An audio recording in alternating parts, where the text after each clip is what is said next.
তুমি নতুন করে একটা ধর্ম তৈরি করছো, সেটা হচ্ছে বিষবৃক্ষ।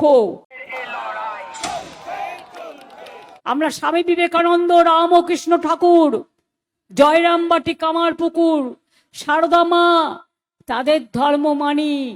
আর তোমাদের ধর্ম মানে তুমি নতুন করে একটা ধর্ম তৈরি করছো, সেটা হচ্ছে বিষবৃক্ষ।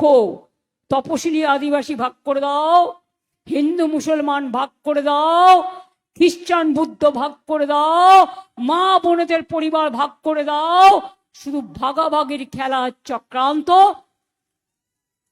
লজ্জা করে না? আমি যদি একটা কথা আমার হিন্দু মা ভাই বোনেদের জিজ্ঞেস করি, মুসলিমরা যদি এতই তোমার চক্ষুশূল হয়, আমি মনে করি আমার তপশিলীরাও আমার প্রাণ, আদিবাসীরাও আমার প্রাণ, হিন্দু মুসলিম শিখ খ্রিস্টান সবাই আমার হৃদয়ে সম্প্রীতি সংস্কৃতির কথা বলে।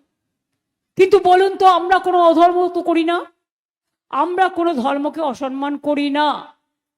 তোমরা তাহলে কেন যখন দুবাই যাও মুসলিম সম্রাটের গলায় কোলাকুলি করো বিজয়া দশমীর মতো, তখন তুমি দেখো না হিন্দু কিংবা মুসলমান? তোমরা যখন সৌদি আরবিয়ায় যাও তখন কোলাকুলি করো, তখন দেখো না হিন্দু না মুসলমান? যখন তোমরা পাকিস্তানে গিয়ে ক্রিকেট ম্যাচ খেলতে যাও তখন তো বোঝো না পহেলগাঁওতে কত মানুষ মারা গেছে। আমরা দেশের পক্ষে বলে কথাগুলো বলছি। জিজ্ঞেস করুন, তুমি ওমানে গোমাংস রপ্তানি করো, তখন তো দেখো না হিন্দু কিংবা মুসলমান? আর বাংলার মানুষ বাইরে কাজ করতে গেলে বাংলা ভাষায় কথা বললে তাকে খুন করো, তার উপর অত্যাচার করো, তার উপর সন্ত্রাস করো, তার উপর চক্রান্ত করো।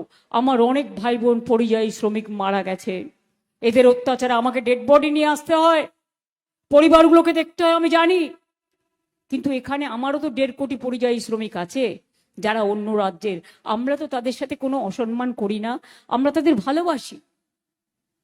তাহলে বাংলায় কথা বললে আগে জবাব দাও।